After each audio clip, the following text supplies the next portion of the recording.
ভারতীয় জাতীয় কংগ্রেস দলের পক্ষ থেকে আমরা 28টি আসনে আমাদের জোট সঙ্গী টিপিপি কে নিয়ে লড়াইয়ে অবতীর্ণ হয়েছিলাম এবং গোড়া থেকে আমরা বলছি যে এই নির্বাচনে গতি প্রকৃতি যেদিকে যাচ্ছে এতে করে জাতীয় কংগ্রেস দল বা তার জোট সঙ্গী আমরা গতবারের তুলনায় হয়তো খানিকটা আমাদের ফলাফলের দিক থেকে যে শতাংশের হিসাবে আমাদের খানিকটা ভোট বৃদ্ধি হবে এবং এটা প্রত্যাশিতভাবেই আমি বলতে পারি যে আজকের ফলাফল এই প্রমাণ এই রাজ্যে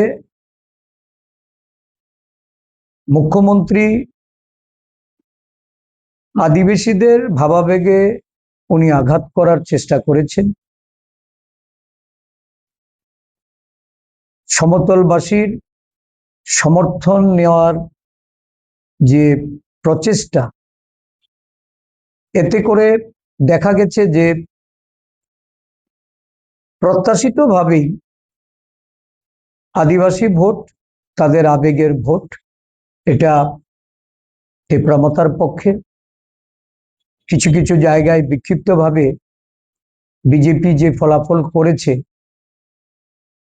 দিল্লিতে বসে যে ছক রচিত হয়েছে, এটার বাস্তবায়ন আজকের ফলাফলের মধ্য দিয়ে দেখা গেছে। তো কংগ্রেস দল বরাবরই আদিবাসীদের তাদের বাস্তব পরিস্থিতি, উন্নয়নের যে দিশা, এই দিশা সম্পর্কে অবহিত করার আমাদের যে প্রয়াস ছিল, খানিকটা হলেও এটা আমরা ফলপ্রসূ অবগত করাতে পেরেছি। কিছু কিছু জায়গায় আমাদের সপক্ষে মানুষ ভোট প্রদান করেছেন। আগামী দিন আমাদের আদিবাসীদের স্বার্থে যে লড়াই, এই লড়াই এটা বজায় থাকবে। আমি সমগ্র এডিসি এলাকায় বসবাসকারী জনগণের কাছে আবেদন রাখব যে কোনো মূল্যে শান্তি বজায় রাখা। রাজ্য প্রশাসনের কাছেও বলবো অশান্তির বাতাবরণ যেন সৃষ্টি না হয়। ভোট পর্ব এটা সাঙ্গ হয়েছে, এখন স্বাভাবিক জীবনে মানুষ যেন শান্তিতে বসবাস করতে পারে, সেই দিক থেকে লক্ষ্য রেখে আরক্ষা প্রশাসন, রাজ্য প্রশাসনকে পরিচালনা করা, জাতি উপজাতির ঐক্য সম্প্রীতি এটাকে সুদৃঢ় করা, এটা সমস্ত রাজনৈতিক দলের কর্তব্য। জাতীয় কংগ্রেস দল আমাদের নীতি আদর্শের প্রতি আমরা নিষ্ঠাবান হয়ে সজাগ সতর্কতার সঙ্গেই আমরা এটা পালন করব।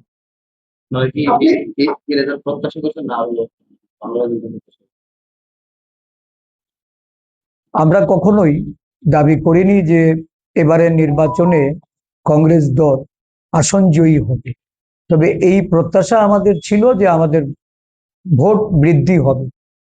এখনো সম্পূর্ণভাবে আমাদের কাছে ভোটের পরিসংখ্যানটা আমাদের কাছে এসে পৌঁছয়নি, তবে যতটুকু আমি জানতে পেরেছি খানিকটা হলেও আমাদের ভোটের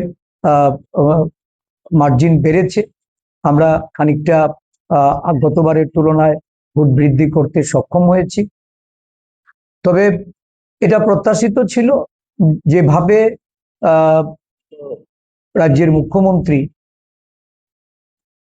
টেপরামথার প্রতি উনি ওনার বক্তব্যের মাধ্যমে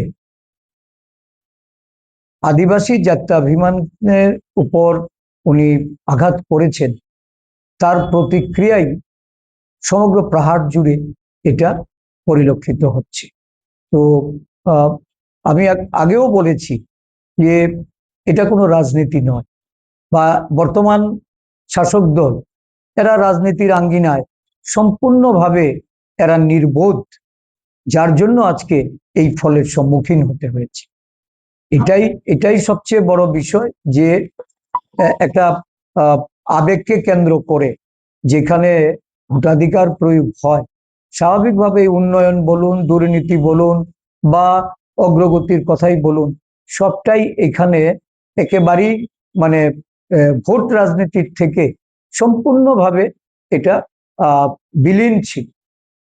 আপনি বলেন দিল্লি নির্ধারিত ফলাফল, দিল্লি কি এরকম চেয়েছে?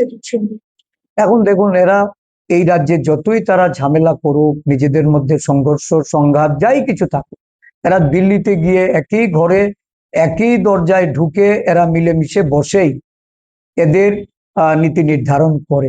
তো স্বাভাবিকভাবে এই কথাটা এটা বলতে আমার কোনো দ্বিধা নেই, যে এক ঘর থেকে বেরিয়ে এসেই তারা মানে ওই ভাতৃঘাতী সংঘর্ষের সঙ্গে যুক্ত।